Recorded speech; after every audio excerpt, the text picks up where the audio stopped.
तुम्हाला माहिती आहे का, धर्म पाळूनही माणूस दुःखी का राहतो आणि काही लोक संकटातही शांत कसे असतात.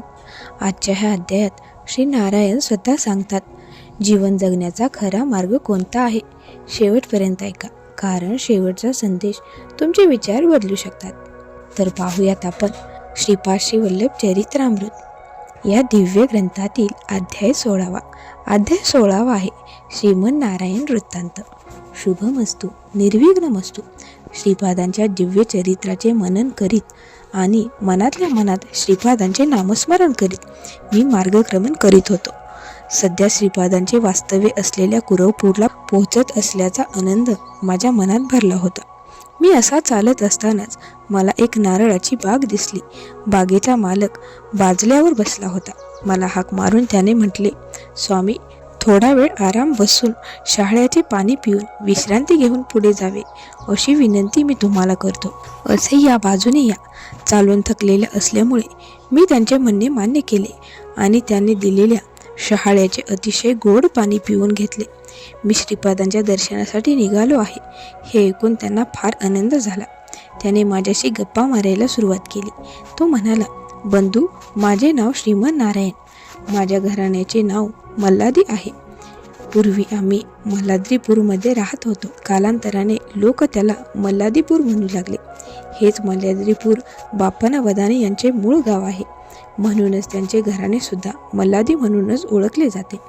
ते ब्राह्मण आहेत आणि आम्ही शेतकरी आहे. मल्हाद्रीपूरमध्ये असल्यापासूनच त्यांचे आणि आमचे अतिशय जिव्हाळ्याचे संबंध आहेत. श्रीपाद श्री वल्लभ 8 वर्षाचे होते तेव्हा आम्ही मल्हाद्रीपूर सोडून पिटिकापूरमध्ये राहायला आलो. मल्हाद्रीपूरमध्ये असताना सुरुवातीला आम्ही फार श्रीमंत होतो, परंतु नंतर हळूहळू परिस्थिती पलटत गेली. आम्ही कर्जबाजारी झालो. आम्ही बराच विचार केला आणि शेवटी कर्जमुक्त होण्यासाठी आमची सर्व स्थावर जंगम मालमत्ता विकून टाकली आणि संपूर्ण कर्ज फेडले. परंतु आमचे पोट भरू शकेल इतके सुद्धा पैसे आमच्याकडे शिल्लक राहिले नाही. ज्या ठिकाणी फुले वेचली तेथे गोवऱ्या वेचली आम्हाला शक्य नव्हते. म्हणून आम्ही मल्हाद्रीपुरम सोडून पिटिकापूरला आलो. पिटिकापूरमध्ये बापना वदाने यांनी आम्हाला आश्रय दिला. आमच्या जीवन खाण्याची आणि राहण्याची व्यवस्था करून दिली. बापना वदाने यांच्या जागेत आणि त्यांनीच दिलेल्या अन्नावर आळशाप्रमाणे निष्क्रिय राहून जगणे आम्हाला लांछट वाटत होते. 2-3 दिवस असेच गेल्यानंतर आम्ही बापना वदानींना म्हणालो, महोदय, तुम्ही आम्हाला आश्रय देऊन कायमचे उपकृत केले आहे. आम्ही शेतकरी आहोत. तुमच्या जमिनीपैकी काही जमीन आम्हाला दीर्घ मुदतीच्या कराराने कसण्यासाठी दिली तर आमच्यावर फार मोठे उपकार होतील. कारण निष्क्रियतेने काळ कंठून तुम्हाला भार होऊन राहणे आणि तुमच्या सद्भावनेचा गैरफायदा घेणे आम्हाला पसंत नाही. कसण्यासाठी तुम्ही काही जमीन आम्हाला कराराने दिली तर आम्ही कायम तुमचे ऋणी राहीन. योगायोगाने त्यावेळी श्रीपादसुद्धा तेथेच होते. श्रीपाद मला म्हणाले, बापना वदाने यांच्याकडून तुम्हाला मिळणारे अन्न हे देवाच्या प्रसादाप्रमाणेच आहे. देवाची कृपा असल्याशिवाय तो कोणालाही मिळत नाही. महातपस्वी बापना वदाने यांचे दर्शन सामान्य जनांना दुर्लभ असते. बापनाचार्य म्हणाले, सध्या आमची जमीन कसण्यासाठी काही जणांना दिलेली आहे आणि कोणतेही कारण नसताना ती जमीन त्यांच्याकडून परत घेणे हे धर्माविरुद्ध असल्यामुळे मी तसे करणार नाही. आणखी काही दिवस धीर धरा, काहीतरी मार्ग निघेलच. इतक्या श्रीपाद मला म्हणाले, इकडे बघ, ही माती कपड्यामध्ये बांधून घे आणि पश्चिम दिशेला जा. ज्यावेळी तुझी इच्छा पूर्ण होईल त्यावेळी ती फेकून दे. ज्याने तुला जन्माला घातले तो परमेश्वर तुझ्यासाठी अन्न तयार करणार आहे का? चल आता चालायला लाग, तुझे कल्याण असो.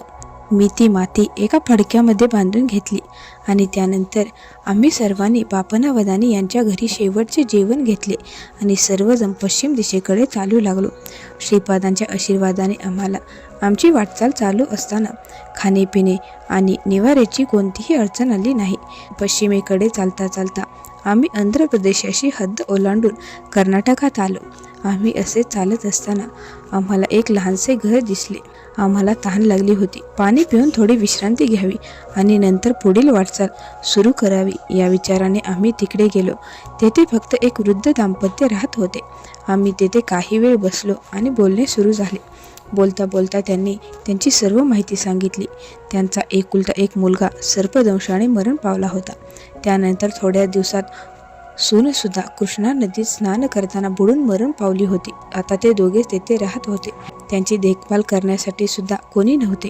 त्या जोडप्याच्या मालकीची बरीच जमीन होती आणि वारसदार नातेवाईक ती जमीन हडपण्यासाठी कटकारस्थाने करण्यात गुंतले होते. आपल्या गोड बोलण्याचे प्रत्येकजण त्या वृद्ध दाम्पत्यावर मोहिनी घालत होते. अशा त्या नातेवाईकांपैकी कोणाला आपली संपत्ती द्यावी अशा पेचात ते दाम्पत्य सापडले होते. ते दाम्पत्य अतिशय प्रेमळ होते. त्यांची आणि आमची जात एकच असल्यामुळे त्यांनी आम्हाला आग्रहाने आपल्या घरी ठेवून घेतले. 2-3 दिवसांनी आम्ही जाण्यास निघालो, परंतु त्या दाम्पत्याला काही अडचण येऊन त्रास झाल्यामुळे त्यांनी आम्हाला आणखी 4 दिवस थांबण्यासाठी विनंती केली.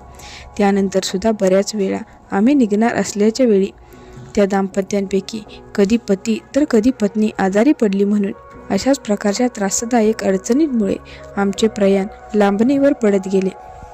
सर्व सुरळीत चाललेले असताना एकदा आम्ही पुढील प्रवास सुरू करण्याचा निर्धार केला.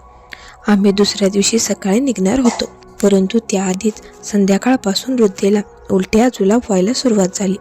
आमचे प्रयाण पुन्हा एकदा लांबणीवर पडले. वृद्ध दाम्पत्याच्या मनात आमच्याबद्दल वात्सल्य निर्माण झाले होते आणि वारसदाराच्या मनात त्यामुळे आमच्याबद्दल आणि वृद्ध दाम्पत्याबद्दल बराच क्रोध निर्माण झाला होता. त्यांना वाटत होते की आता त्या वृद्ध दाम्पत्याच्या सर्व संपत्तीवर आम्हीच कब्जा करणार आहोत. आम्ही बापनावादानीच्या घरून निघताना बांधून घेतलेल्या मातेला आता घाणेरडा वास यायला लागला होता. त्यामुळे आम्हाला असे वाटले की आता यानंतर ती माती आपल्याजवळ ठेवण्यात काही अर्थ नाही. आम्ही ती माती जवळच फेकून दिली. आता कितीही त्रास होऊ दे किंवा मरण येऊ दे, यापुढे इथेच राहायचे असे आम्ही ठरविले. वारसदारांना फक्त त्या दाम्पत्याची संपत्ती हवी होती. त्या वृद्धांची त्यांना काहीच पर्वा नव्हती. आमची आणि वृद्ध दाम्पत्याची जातकुळी एकच असल्यामुळे त्यांनी आम्हाला दत्तक घ्यायचे ठरविले आणि ही आपली इच्छा त्यांनी वारसदारांना सांगितली. हे ऐकून सर्व वारसदार मनातल्या मनात संतापले, जळफळायला लागले.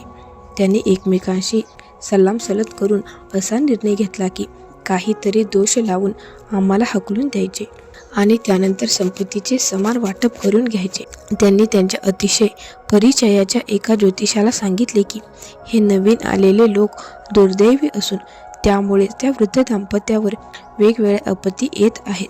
त्या ज्योतिषाने तसे सांगितल्यावर ते वृद्ध दाम्पत्य त्या ज्योतिषाला म्हणाले की तुमच्या मरण्याप्रमाणे जर यांच्या कुंडलीमध्ये दोष असेल तर त्यावरचा उपायसुद्धा तुमच्या शास्त्रामध्ये सांगितलाच असणार. तेव्हा शास्त्राप्रमाणे जे काय करायचे असेल ते करून त्यांच्या कुंडलीतील दोष काढून टाका. जो काही खर्च येईल तो द्यायला आम्ही तयार आहोत. इतके दिवस आम्ही निरपेक्षपणे केलेली सेवा पाहून त्या दाम्पत्याला आमच्याबद्दल जास्तच आपुलकी वाटायला लागली होती. त्यामुळे त्यांनी आम्हाला आपल्याकडेच ठेवून घेण्याचे ठरविले. वृद्ध दाम्पत्याने सांगितले, सर्व देवता मंत्राधीन आहेत आणि मंत्र ब्राह्मणाधीन आहेत, म्हणूनच सद्ब्राह्मणाला पृथ्वीवरील देवता असे म्हणतात. आता आमची विनंती मान्य करून तुम्हीच यांच्या कुंडलीतील दोषांचे निवारण करावे. यामुळे आम्हाला हकलून लावण्याचा वारसदारांचा डाव फसला. श्रीमन नारायण मला म्हणाले, वस्ता शंकर भट्टा, मानवाला आपल्या जीवनासाठी आहार जरुरीचा असतो. आहारासाठी धान्य आणि धान्य तयार होण्यासाठी पाण्याची आणि पावसाची जरुरी असते. हा पाऊस यज्ञामुळे पडतो. यज्ञ हा कर्मामधून आलेला असतो. मानव प्राणी यज्ञ याग करून देवतांची आराधना करतात आणि त्यांना प्रसन्न करतात. त्यामुळे देवता त्यांना अन्न, धनसंपत्ती आणि यश देतात. अशा तऱ्हेने दोघेही परस्परांना मदत करतात. हा मानव आणि देवतांमधील परस्पर संबंध आहे. यज्ञ 5 प्रकारचे आहेत. देवयज्ञ, मनुष्ययज्ञ, भूतयज्ञ, पितृयज्ञ आणि ब्रह्मयज्ञ असे ते प्रकार आहेत. आम्हाला त्या वृद्ध दाम्पत्याकडे पाठवून श्रीपादांनी आमच्या जीविकेची कायमची सोय केली. त्यांची लीला आमच्या बुद्धीपलीकडची असून अतिशय विचित्र आहे. आमच्या कुंडलीमध्ये काहीच दोष नव्हता, तरीही त्या वृद्ध दाम्पत्याचे धन वापरून सद्ब्राह्मणांकडून यज्ञ करविला आहे. यामुळे आम्हाला मात्र कधी पाहायला न मिळणारा परमपवित्र यज्ञ पाहायला मिळाला. श्रीमन्नारायण पुढे म्हणाले, इंद्रादी देवता या परोक्ष देवता आहेत, कारण त्या आम्हाला प्रत्यक्ष भेटत नाहीत, परंतु ब्रह्मदेवता त्या प्रत्यक्ष देवता आहेत. यज्ञात दिलेल्या आहुतीचा काही भाग इंद्रादी देवतांना मंत्र सामर्थ्याने पोचविला जातो आणि त्यामुळे त्यांच्या शक्तीची वृद्धी होते. माऊलीनं यापुढील भागात आपण पाहणार आहोत श्रीपाद श्रीवल्लभ दुष्टांपासून भक्तांचे रक्षण कसे करतात ते. तर पाहूयात आपण. यज्ञ निर्विघ्नपणे पार पडला आणि त्यानंतर त्या वृद्ध दाम्पत्याने आम्हाला वारसदार नेमले. यामुळे त्यांच्या सर्व नातलगांमध्ये क्रोध आणि निराश निर्माण झाला. वृद्ध दाम्पत्याच्या जमिनीमध्ये मिरचीची लागवड केलेले शेत होते. त्याच्या संरक्षणासाठी चारही बाजूने ताडाची झाडे लावून ताडी उतरवण्यासाठी काही जणांची नेमणूक केली होती. मिरचीचे पीक तयार झाले होते ते पाहून नातलगांनी ते तोडून गाडीमध्ये भरून घेऊन जाण्याची तयारी केली होती. तेथे 10 जण होते आणि मी फक्त एकटाच होतो, त्यामुळे मी घाबरून गेलो. त्याचवेळी एक अस्वल ताडीच्या झाडावरून खाली उतरले. काही अस्वलांना ताडी पिण्याची सवय लागलेली असते.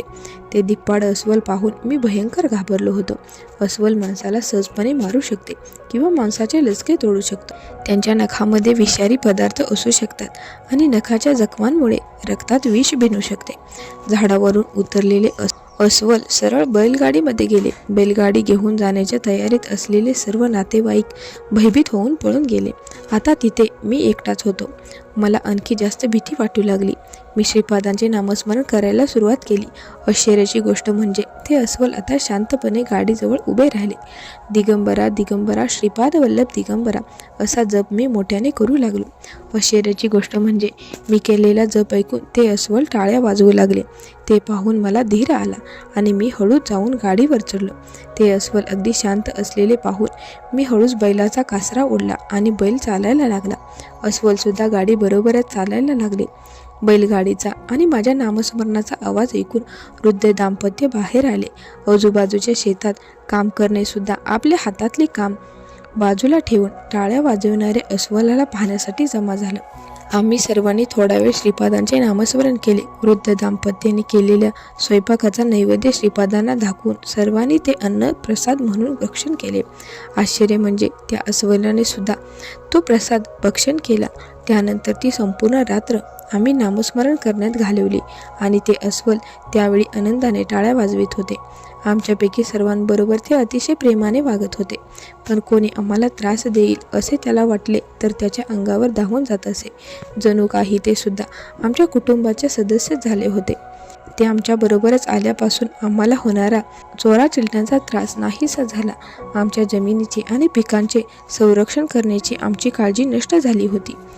आमच्या घरी नेहमीच दत्तगुरूंच्या लीलांबद्दल चर्चा चालत असे आणि श्रीपाद श्रीवल्लभांचे नामस्मरण तर नित्याचेच होते. अशा प्रकारे श्रीमन्नारायण आपली कथा सांगत होते आणि मी शंकर भट्ट ती तल्लीन होऊन ऐकत होतो. श्रीमन्नारायण पुढे सांगू लागले, काही दिवसांनी आमच्या शेजारच्या गावात एक मांत्रिक आला. त्याने मंत्रशक्तीने काही दुष्टशक्तीचे वशीकरण केले होते. लोकांना आपल्या प्रभावाखाली आणून तो त्यांचे धन लुटत होता. आमचे नातलग त्याला शरण गेले आणि वृद्ध दाम्पत्याची सर्व संपत्ती मिळवून देण्याची विनंती केली. तो आमच्या गावी आला आणि सर्वप्रथम त्याने आपल्या तंत्रमंत्राने आपल्या घरातील त्या अस्वलाची सर्व शक्ती नाहीशी केली. बिचारे अस्वल अंगातील सर्व शक्ती नाहीशी झाल्यामुळे एका कोपऱ्यात म्लानवदाने पडून राहू लागले. ते पाहून मांत्रिकाला बोलावून आणणाऱ्या आमच्या नातलगांना फार आनंद झाला.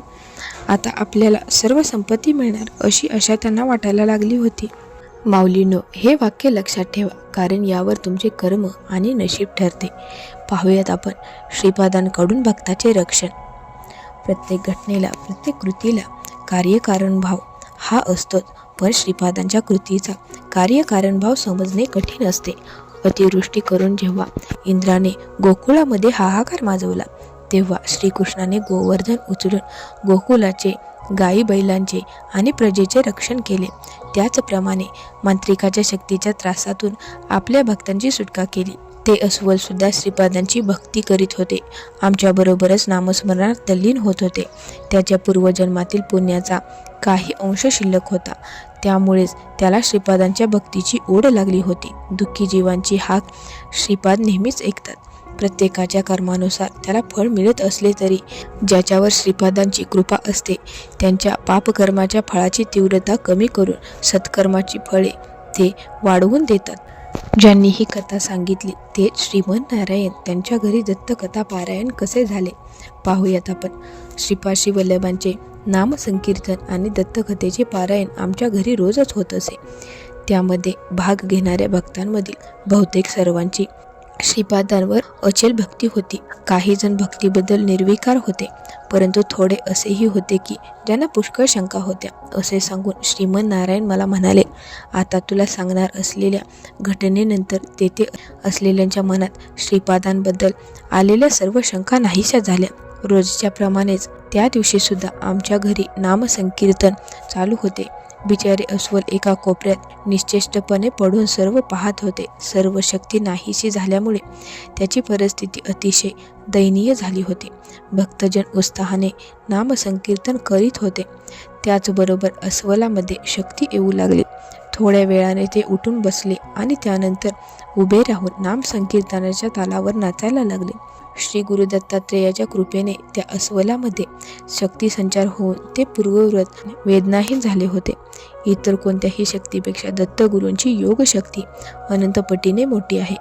श्रीपादांनी ते अस्वल आणि तो मांत्रिक यांच्या आत्म्याची आदलाबदल केली. अस्वलाचा आत्मा मांत्रिकाच्या शरीरात आणि मांत्रिकाचा आत्मा अस्वलाच्या शरीरात घातला. अस्वलाचा आत्मा मांत्रिकाच्या मानव शरीरात असल्यामुळे त्याला मानवाचे सर्व गुण मिळाले आणि ते माणसासारखे वागू लागले. त्याचबरोबर मांत्रिकाचा आत्मा अस्वलाच्या शरीरात गेल्यामुळे तो आत्मा आता अस्वलाचेच गुणधर्म घेऊन वागू लागला.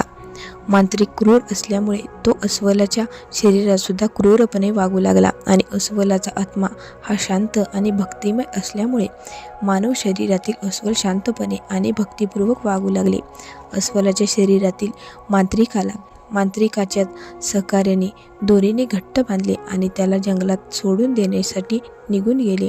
अस्वलाचा आत्मा असलेले मानव शरीर आता बोलू लागले, भक्त हो, पूर्वजन्मी मी सावकारीचा धंदा करीत होतो, भरमसाठ व्याज वसूल करीत होतो आणि जे परतफेड वेळेवर करीत नव्हते त्यांना फार छळत होतो. त्यामुळेच मी या जन्मी अस्वलाच्या रूपात जन्माला आलो. पूर्वजन्मीच्या कोणत्या तरी पुण्यामुळे मला अस्वल स्वरूपात सुद्धा दत्तगुरू आणि श्रीपादांच्या भक्तीचा नाद लागला. त्यापुढील गोष्ट तुम्हाला माहीतच आहे, कारण सर्व घटना तुम्ही आपल्या डोळ्यांनी पाहिल्या आहेत. त्या आता अस्वलाच्या रूपातील मांत्रिकाने अनेक पापकर्मे केली आहेत, कित्येकांचे संसार उद्ध्वस्त केले आहेत. त्याचबरोबर दत्तभक्त असलेल्या मला या यातना दिल्या आहेत. त्यामुळे श्रीपादांनी त्याला शिक्षा केली. मूक प्राण्यांना निष्कारण त्रास देणे हे फार मोठे पाप आहे. श्रीपाद भक्तांचे रक्षण आणि दुष्टांचे निर्दालन करतात. नितांत श्रद्धेने त्यांची आराधना करणाऱ्यांवर ते नेहमीच प्रसन्न असतात आणि डोळ्यातील बाहुली भिंग जसे सर्वजण जपतात त्याप्रमाणे भक्तांना जपतात. शिक्षा अनुभवल्यानंतर अनेक पापीजन त्यांचे भक्त बनतात. आता मी श्रीपादांचे नामस्मरण करून सद्गती प्राप्त करून घेईन. या सर्व गोष्टी ऐकून तेथील सर्वजण आश्चर्याने चकित झाले. त्यानंतर थोड्या वेळाने भानावर येऊन सर्वांनी नामस्मरण सुरू केले. इतक्यात तेथे 3 नाग प्रकट झाले. नामस्मरणात गुंग होऊन ते डोलत होते. पूर्वरूपात अस्वल असलेल्या सावकाराने शांतपणे आपले डोळे मिटून प्राणत्याग केलाय. तिन्ही नागांनी त्या प्रेताला 3 प्रदक्षिणा घातल्या आणि शांतपणे निघून गेले. ते नाग तेथे कोठून आणि कशासाठी आले होते हा प्रश्न सर्वांच्या डोक्यात घोळत होता, पण उत्तर मात्र कोणालाच माहीत नव्हते. त्या मृतदेहावर अंत्यसंस्कार करून घरी परत आल्यानंतर पुन्हा ते तिन्ही नाग घरातच असलेले दिसून आले. पूर्ण दिवसभर ते घरातच होते. आम्ही नेहमीच श्रीपाद श्री वल्लभांचे नामस्मरण करीत असू, त्या पवित्र नामाचा जप करीत असू. ते तिन्ही नाग आता कायमच आमच्या घरी राहत होते, पण आम्हाला आणि श्रीपादांच्या भक्तांना त्याची कसलीही भीती वाटत नव्हती. अपवित्र शरीराची किंवा कोणी अनोळखी व्यक्ती जर घरात आली तर ते सर्प त्यांच्यावर फुसकारत होते. दररोज श्रीपादांना नैवेद्य दाखविले दूध ते सर्पच पिऊन संपवायचे. दत्ताचे किंवा श्रीपादांचे नाव ऐकले की ते डोलायला लागायचे.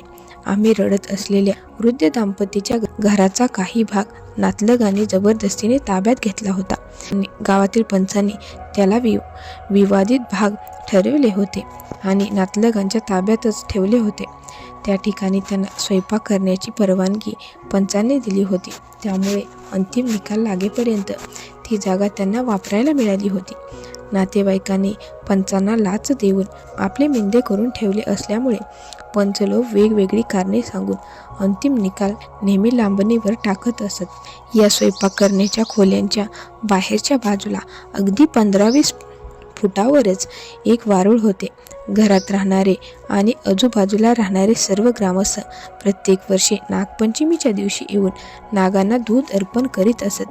तेथे सर्प नाहीत हे माहीत असल्यामुळे सर्वजण अगदी अनिर्धास्तपणे थांबून नागदेवताची प्रार्थना व पूजा करून दूध अर्पण करीत असत. आम्ही तेथे राहायला आल्यानंतरची पहिलीच नागपंचमी आता फक्त काही दिवसांवर होती आणि अशा परिस्थितीत ते नाग आमच्या घरी राहायला आले होते. नाग आल्यापासून फक्त गुरुदत्तांवर आणि श्रीपादांवर श्रद्धा असलेले लोकच आमच्या घरी येत होते. नागपंचमीच्या दिवशी सकाळी लवकर आम्ही दूध व पूजेचे साहित्य घेऊन त्या वारुळाजवळ गेलो आणि पूजेला सुरुवात केली. त्यावेळी ते तिन्ही नाग तेथे येऊन शांतपणे उभे राहिले. आमची पूजा पूर्ण झाल्यानंतर आम्ही नैवेद्यासाठी ठेवलेले दूध पिऊन शांतपणे पुन्हा वारुळात गेले. हे दृश्य पूजेसाठी लवकर आलेल्या दोघा-तिघांनी दुरूनच पाहिले. त्यांनी तेथूनच पूजा करून नमस्कार केला आणि दूध तेथेच ठेवून निघून गेला. गावातील इतरांना ही गोष्ट समजल्यानंतर पूजेसाठी कोणीही त्या बाजूला आले नाही. माणसाचा स्वभाव पण किती विचित्र आहे पहा. जोपर्यंत त्या वारुळात नाग नव्हते तोपर्यंत सर्वजण तेथे नागपूजा करीत होते, पण तेथे खरोखरच नाग आहेत हे समजल्यानंतर मात्र कोणीही तिकडे फिरके नसे झाले. त्यानंतर आम्ही दररोज श्रीपादांच्या नैवेद्यातले दूध वारुळासमोर ठेवायला सुरुवात केली. ते नाग ते दूध पिऊन जात असत. माऊलीनो, आता आपण पाहूयात दत्तगुरूंचे जे भक्त असतात, श्रीपादांचे जे भक्त असतात, त्यांना ते भक्त रक्षक नागाला मारण्याचा प्रयत्न करणाऱ्यांना शिक्षा काय होते ते. नागपंचमीच्या दिवशी आमच्या गावामध्ये एक मांत्रिक आला होता. आमचे नातेवाईक आणि गावातील प्रतिष्ठित लोकांनी त्यांचे स्वागत केले. कोणत्याही विषारी सापाला आपल्या मंत्रशक्तीने वश करून घेण्याची शक्ती आपल्याकडे आहे आणि सापाने चावलेल्या व्यक्तीला वाचवण्याचे सामर्थ्य आपल्याकडे आहे असे तो सांगत होता. ज्याच्या हातावर गरुड रेषा आहे त्याला सर्व सर्प वश होतात असे शास्त्रामध्ये सांगितले आहे आणि या मांत्रिकाच्या हातावर गरुड रेषा होती. आमच्या घरात वावरणाऱ्या सापांना सर्वजण घाबरत होते. आमचे नातेवाईक आणि गावातील काही प्रतिष्ठित मंडळींनी त्या सापांचा बंदोबस्त करण्याचे काम त्याला दिले. दुसऱ्या दिवशी सकाळी मांत्रिक आणि त्याच्या साथीदारांनी त्या वारुळाभोवती अग्नी प्रज्वलित केला. मांत्रिकाने आपले आसन समोरच मांडले. आपल्या समोरच आपल्याला हवे असलेल्या काही वस्तू मांडल्या आणि जोरजोरात मंत्रोच्चार करू लागला. त्या सर्पाचा मृत्यू होणार याचे दुःख आम्हाला वाटत होते, परंतु आम्ही काहीच करू शकलो नव्हतो. आता श्रीपादांनीच त्या सर्पाचे रक्षण करावे अशी प्रार्थना आम्ही मनातल्या मनात करीत होतो. ते सर्प हळूहळू वारुळातून बाहेर आले. आता ते मंत्रशक्तीला बळी जाणार असे सर्वांना वाटू लागले. मांत्रिक, त्याचे साथीदार आणि आमच्या नातलगांना आनंद झाला होता आणि आम्ही दुःखी अंतकरणाने ते सर्व पाहत होतो. असे असले तरी थोड्याच वेळात ही परिस्थिती पालटली. बाहेर आलेल्या त्या सर्पाचा आकार क्षणोक्षणी वाढू लागला आणि ते जाड आणि लांबलचक झाले. मांत्रिक आणखी जोरात मंत्र म्हणू लागला. ते सर्प पुढे पुढे येऊ लागले. ज्यावेळी ते सभोवताली रचलेल्या अग्नीजवळ आले तेव्हा मात्र मोठा चमत्कार झाला. त्यांचा मार्ग अडविणारा अग्नी त्यांना वाट देण्यासाठीच जणू काय शांत झाला. ते तिन्ही सर्प त्या शांत झालेल्या अग्नीच्या भागातून बाहेर गेले आणि दूर जाऊन हळूहळू दिसेनासे झाले. मांत्रिकाने पेटवलेला सर्व अग्नी आता शांत झाला होता आणि अकल्पित घटना पाहून मांत्रिक आणि त्याचे साथीदार भयभीत झाले. सरपंचाचा एक शेजारी धावत आला आणि त्याने सरपंचाला सांगितले की त्याच्या मोठ्या मुलाला सापाने दंश केल्याची लक्षणे दिसत आहेत आणि दुसऱ्या मुलाची दृष्टी क्षीण झाली आहे. सरपंच, मांत्रिक आणि त्याच्या साथीदारांनी तिकडे धाव घेतली. काही जणांनी सरपंचाच्या मुलाच्या अंगावर साप चावल्याच्या खुणा शोधून पाहिल्या, पण दंशाची कोणतीही खूण मिळाली नाही. काही जण साप कुठे दिसतो का ते पाहत होते आणि त्यांना सुद्धा कुठेही साप आढळला नाही. सर्पदंश न होताच सर्पविषाची लक्षणे दिसणे आणि अचानक दृष्टी जाणे या दोन्ही गोष्टी तर्काच्या पलीकडच्या होत्या. तेथे असलेल्या एका दत्तभक्ताने सरपंचाला सांगितले की हा देवाचा खेळ दिसतो आहे. हे ऐकून सरपंच आमच्याकडे धावत आला, कारण अस्वलाने आणि सर्पाने आमचे रक्षण केले त्याबद्दल त्याला माहिती होती. सरपंचाने आम्हाला काकुळतीने विनंती केली की आम्ही त्याच्या मुलाला वाचवावे, परंतु अशा गोष्टीमध्ये आम्ही अनभिज्ञ होतो. आम्ही त्याला एवढेच सांगितले की आता श्रीपादांना शरण जाऊन त्यांचीच प्रार्थना करा. तिकडे सरपंचाच्या घराकडे गेलेल्या मांत्रिकाला त्रास सुरू झाला. त्याच्या हातावरील गरुड रेषेकडे तो पाहत होता. बघता बघता ती पुसट होऊन नष्ट झाली. थोड्याच वेळात तो निश्चेष्ट झाला आणि मरण पावला. या सर्व गोष्टी ऐकून आमच्या नातलगांना धडकी भरली आणि ते भीतीने थरथरू लागले. संपूर्ण गावात शोककळा आणि एक प्रकारची भीती पसरली होती. सरपंचाच्या विनंतीवरून आम्ही आणि काही दत्तभक्तांनी त्याच्या घरी श्रीपाद नामाचा जप चालू केला. दिगंबरा दिगंबरा श्रीपाद वल्लभ दिगंबरा असा जप सर्वजण करीत होतो. मांत्रिकाचे सहकारी आणि गावातील काही जणांनी ते शव उचलून स्मशानाकडे नेले आणि चिता रचून अग्नी दिली. शवाला अग्नीचा दाह लागताच तो शव शंखध्वनी करीत उठून उभे राहिले, परंतु त्याला अग्नीच्या त्या वेढ्यातून बाहेर येता येईना. शंखध्वनी करीत ते प्रेत चितेवर नाचू लागले. तेथे असलेल्या एका सहृदय माणसाला वाटले की मांत्रिक बहुधा मेला नसणार. दया होऊन त्याने त्या नाचणाऱ्या प्रेतावर पाणी फेकले, पण त्याचा परिणाम उलटाच झाला. अग्नीमध्ये तेल ओतल्याप्रमाणे ती आग आणखी भडकली.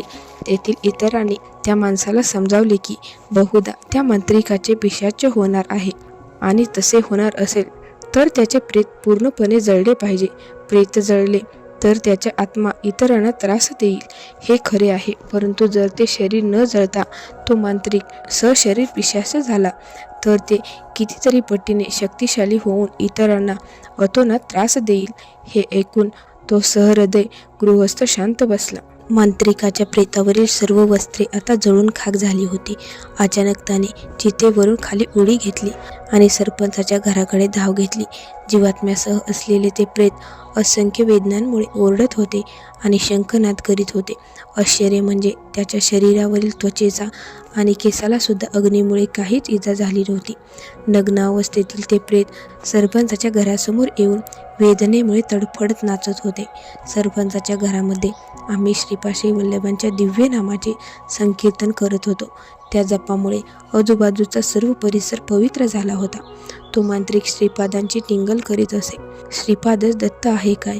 दत्त हा दिगंबर आहे म्हणतात, मग श्रीपाद सुद्धा दिगंबर आहे काय? निर्वस्त्र वेडा आहे काय? अशा प्रकारे त्याची अवहेलना करीत असे. श्रीपादांनी अशा या वात्रट मांत्रिकाला आपले नामस्मरण चाललेल्या ठिकाणी आणून यातनांमुळे नग्न अवस्थेत नाच करायला लावले. आपल्या भक्तांसमोर दीनवान्य परिस्थितीत आक्रोश करायला लावला. आपला अपमान करणाऱ्याला त्याने आपल्याबद्दल उच्चारलेल्या स्थितीमध्ये आणून शिक्षा देण्याचा असा प्रकार ऐकला आहे का? असे करणे सामान्य योग्याच्या ताकदीबाहेरचे काम आहे. श्रीपादांच्या सर्वच लीला विस्मयकारक आणि सामान्यांना न समजणारे आहेत. विनम्र भक्तीने श्रीपादांच्या चरणावर नतमस्तक होणारे भक्त आईच्या मांडीवर निश्चिंतपणे खेळणाऱ्या बालकासारखे संरक्षित असतात. त्यांना सर्व प्रकारचे सौख्य लाभते. त्या प्रेतामध्ये मांत्रिकाच्या आत्म्याचा संचार असल्यामुळे त्याला आपल्या सभोवतीच्या सर्व परिस्थितीची जाणीव होत होती. सर्वांसमोर नग्न अवस्थेत नाचताना त्याला कमालीची लाज वाटत होती. नृत्य थांबवले तर त्याच्या वेदना एकदम वाढत होत्या, त्यामुळे पुन्हा नाचायला सुरुवात करावी लागत होती. आता त्याला आपण केलेल्या पापाची आठवण व्हायला लागली. श्रीपादांच्या बद्दल त्याने काढलेले अपमानास्पद उद्गार त्याच्या कानामध्ये मोठ्या आवाजात घुमू लागले. त्या 3 सर्पांना आपल्या मंत्रशक्तीने जाळून मारण्याचा अयशस्वी झालेला प्रयत्न आठवला. त्याला आता आपण केलेल्या सर्व चुकांबद्दल पश्चाताप व्हायला लागला आणि तो अनन्य भावनेने श्रीपादांना शरण गेला. त्याने श्रीपादांची माफी मागितली आणि त्याचबरोबर त्यांच्या शरीराला होणारा दाह आणि वेदना थांबवल्या. धर्मनिष्ठ जनांसाठी श्रीपाद म्हणजे शुद्ध सोने आहे. धर्मभ्रष्ट महापातकी यांच्यासाठी मात्र हे यमधर्मराज आहेत. प्रत्येकाच्या पूर्वसंचिताप्रमाणे पाप किंवा पुण्यकर्माचे फळ श्रीपाद त्यांना देतात. पुण्याचे फळ देण्याआधी त्या व्यक्तीच्या धर्मभावना, तर पापाचे फळ देण्याआधी त्याच्या अधर्मभावना उद्दीपित करून श्रीपाद त्यांना आपले सुख किंवा दुःख भोगण्यासाठी तयार करतात. प्रत्येकाला त्याचे कर्मफळ भोगायला लावून त्यातून आपले अस्तित्व प्रकट करतात. वस्ता शंकरभट्ट रौरवादी महानरकामध्ये पुष्कळ काळपर्यंत यातना सोसणारे असंख्य जीव आहेत. स्नान व जेवण करण्याआधी रौरवे पुण्यनिलये निवासिना अर्थिनाउदक दत्त अक्षयम उपतिष्ठतु हा मंत्र म्हणून प्रोक्षण करावे. त्यामुळे विविध पाताळ लोकांमध्ये यातना सोसणाऱ्यांची तृषा शांती होते. श्रीपादाचे नामस्मरण सुरू असेल तर त्यातून निघणाऱ्या लहरीमुळे तेथील भक्तच नव्हे तर परिसरातील सर्वच वस्तू पवित्र होतात. सूक्ष्म रूपातील निघणाऱ्या लहरींमुळे संपूर्ण भूमंडळ पवित्र होते. त्यांच्या कारण शरीरातून प्रस्फुटित होणाऱ्या लहरीमुळे कोट्यानुकोटी ब्रह्मांडे पवित्र होतात. महाकारण शरीर हे सदा सच्चिदानंद अद्वैत स्वरूपामध्ये महाविश्रांतीच्या अवस्थेत असते. त्यातून निघणाऱ्या दिव्य लहरींमुळे सालोक्य सामिष्य सायुज्य अवस्थेतील अवधूत अंशावतार महापुरुष महासिद्धपुरुष आणि महायोगी इत्यादींना शक्ती मिळते आणि भजन होत असलेल्या ठिकाणी ते अदृश्य रूपात उपस्थित असतात. त्यांनी केलेल्या दैवी लीलांमुळे त्यांची जाणीव होती. श्रीपादांना अनन्य भावाने शरण आलेल्या त्या मांत्रिकाला आपल्या नग्न अवस्थेची अतिशय लाज वाटत होती. ते पाहून मला त्याची दया आली. माझ्या अंगावरील उपरणे त्याला दिले तेव्हा ते लपेटून घेऊन हातपाय धुवून आणि मुख प्रक्षालन करून तो मोठ्या भक्तिभावाने नामसंकीर्तनामध्ये सामील झाला. त्यानंतर पहाटे श्रीपादांची पूजा करून गाईच्या दुधाचा नैवेद्य दाखवला. ते दुधाचे तीर्थ सरपंचाच्या मोठ्या मुलाच्या तोंडात घालताच तो शुद्धीवर आला. त्याची सर्पदंशाची सर्व लक्षणे नाहीशी झाली आणि तो खडखडीत बरा झाला. त्याच्या धाकट्या भावाची दृष्टी गेली होती, त्याची दृष्टीसुद्धा परत आली. तीर्थ घेतल्यानंतर थोड्या वेळाने मांत्रिक आपण संन्यास घेणार आहे असे सांगून कुठेतरी निघून गेला. त्यानंतर तो पुन्हा कधी दिसला नाही. घराजवळील वारुळाजवळ औदुंबराचे 3 वृक्ष उगवले आणि काही दिवसातच मोठे झाले. एकदा नित्यानंद अवधूत नावाचे एक संन्यासी आमच्या घरी आले. वारुळाजवळच्या त्या औदुंबर वृक्षाखाली बसून ते ध्यानधारणा करीत असत. एका शनिवारी आम्ही घरी तयार केलेला हलवा त्यांना दिला. त्यावेळी प्रदोषकाळ होता. नित्यानंदांनी श्रीपादांची पूजा करून त्या हलव्याचा नैवेद्य दाखवला आणि आम्हाला थोडा प्रसाद दिला. नित्यानंदांनी आम्हाला सांगितले की श्रीपादांचे पिता अप्पलदास शर्मा यांच्या घराच्या आवारात एक औदुंबर वृक्ष आहे. त्या वृक्षाखाली बसून श्रीपादांची माता चांदीच्या वाटीतून त्यांना हलवा भरवीत असे. त्याच वृक्षाच्या बीजापासून हे 3 वृक्ष उगवले आहेत.